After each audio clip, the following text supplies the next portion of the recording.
প্রায় বেশ কয়েকটা মাস পর আমরা দুই বোন একসাথে হয়েছি। শুধু একসাথেই হই নাই, বোনের বাসাতে কিন্তু আমরা সবাই মিলে ক্যান্ডেল লাইট ডিনারও করেছি। কি আজব দুনিয়া, তাই না? আমরা দুই বোন যখন একসাথে ছিলাম তখন কাজ নিয়ে কত মারামারি করতাম, আর এখন কিনা 9 মাসে প্রেগনেন্ট হয়ে এমিলি আমাদের জন্য এত কিছু আয়োজন করেছে। আর আলহামদুলিল্লাহ, আমার পক্ষ থেকে আমার ভিউয়ার্সদের জানানো হয়নি যে এমিলি কিন্তু এখন দ্বিতীয়বারের মতো মা হতে চলেছে। আলহামদুলিল্লাহ, আলহামদুলিল্লাহ, আলহামদুলিল্লাহ। তো আমরা নরসিংদী ড্রিম হলিডে পার্ক থেকে ঘুরে ফিরে রওনা দিয়ে দিই এমিলির বাসার উদ্দেশ্যে। ভিডিও শুরুতে আগে বলে দিতে চাই, তোমরা যারা আমাদের হেয়ার প্রোডাক্ট ইউজ করতেছো তোমরা তো জানোই আমাদের হেয়ার প্রোডাক্টের উপকারিতা সম্পর্কে। আর যারা এখনো পর্যন্ত জাস্ট ভাবতেছো আমাদের প্রোডাক্টের নিবা কিনা, বা এখন পর্যন্ত আমার আজকের ভিডিওটা দেখার পর নিতে ইচ্ছুক হচ্ছ, তাদেরকে প্রমাণ সহকারে আজকে দুটা ভিডিও ক্লিপস দেখাবো। তার মধ্যে একটা হচ্ছে এইটা, সংগ্রামী প্রায় 1 বছর আগের এইটা ভিডিও। তোমাদের বোঝার সুবিধার্থে আমি আরো একটা ভিডিও অ্যাড করে দিচ্ছি, তোমরা জাস্ট একটু ভালো করে খেয়াল করলে দেখবা যে সংগ্রামের চুল কতটা রাফ এন্ড কোকড়ানো ছিল, যাতে করে আমার কিন্তু ওর চুল আঁচড়ানো খুবই টাফ লাগতো। তো আমি কিন্তু প্রথমত ওর সেই পাতলা চুলগুলো ফেলে দেই,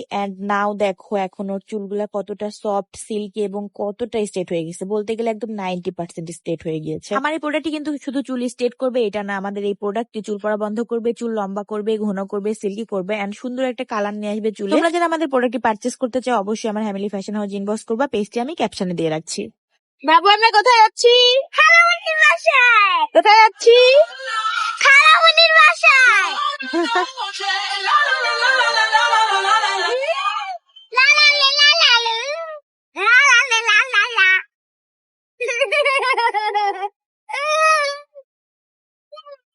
তো খালামণির বাসায় যাবে জন্য সংগ্রামী কতটা এক্সাইটেড ছিল এন্ড কতটা হ্যাপি ছিল সেটা তো আপনারা দেখতেই পেলেন, সেটা আমাকে এক্সট্রা করে বলতে হবে না। প্রায় কয়েক মাস আগে এমিলির সাথে দেখা হয়েছিল, এমিলির এখন কতটা চেঞ্জেস এসে গেছে। মা হওয়ার সুখ যেন আল্লাহ প্রতিটা মেয়ের ঘরে ঘরে দেয়। একটা মা হতে যে কতটা কষ্ট এন্ড কতটা শান্তি সেটা যে মা হতে পেরেছে সেই বুঝতে পারে। সবাই আমার বোনটার জন্য দোয়া করবেন, এমিলির জন্য সবাই অনেক অনেক দোয়া করবেন মন ভরে, ও যেন সুস্থ সবল ভাবে ওর সন্তানকে পৃথিবীতে আনতে পারে। আমি তো প্রথমে ঢুকে আগে ওকে দেখলাম, দেন ওর শারীরিক অবস্থা দেখে আমার খুবই টেনশন হচ্ছিল যে ও কিভাবে এত কিছু খাবার দাবারের আয়োজন করেছে, কত কষ্ট করে ও খাবারগুলো সার্ভ করেছে, কত কষ্ট করে ও পরিবেশন করেছে, একটা ক্যান্ডেল লাইট ডিনার আয়োজন করেছে। ও নাকি আরো 2 ঘন্টা আগে রান্না বাড়া কমপ্লিট করেছে, বাট আমরা জ্যামে আটকে গিয়েছিলাম যার কারণে আমাদের আসতে একটু লেট হয়ে গিয়েছিল। আমরা আসলে প্ল্যান করে বের হয়েছিলাম যে আমরা এখান থেকে আগে নরসিংদীতে গিয়ে উঠবো, দেন ওইখান থেকে আমরা একটু নরসিংদী ড্রিম হলিডে পার্ক থেকে একটু ঘুরে ফিরে তারপর এমিলিদের বাসায় যাবো, কারণ এমিলি তো আর আমাদের সাথে ঘুরতে বের হতে পারবে না, যার কারণে।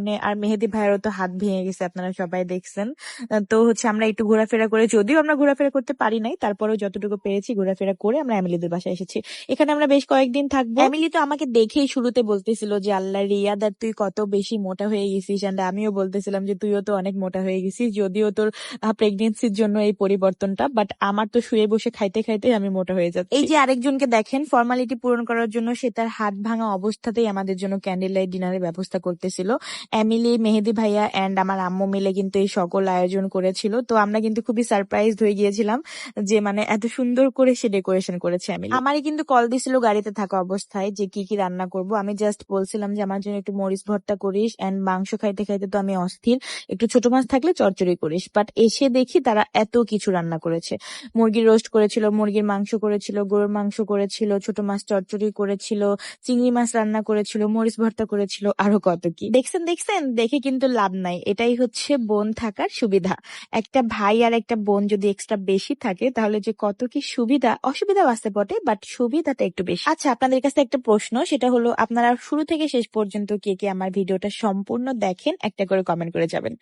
তারপর আজান বাবার সাথে একটু খেলাধুলা করতেছিলাম, সব মিলিয়ে আজকের দিনটা অনেক ভালো সময় পার করেছি আমরা। তো আজকের ভিডিওটা আপনাদের সবার কাছে কার কেমন লেগেছে অবশ্যই কমেন্ট করে জানাবেন, এন্ড আমার ভিডিওটা ভালো লাগলে একটা শেয়ার করে দিবেন। তো শেষ করছি আজকের ভিডিওটা এই পর্যন্তই, দেখা হয়ে যাবে নেক্সট কোনো ভিডিওতে নেক্সট কোনো সময়। ততক্ষণ পর্যন্ত সবাই ভালো থাকবেন, আল্লাহ হাফেজ।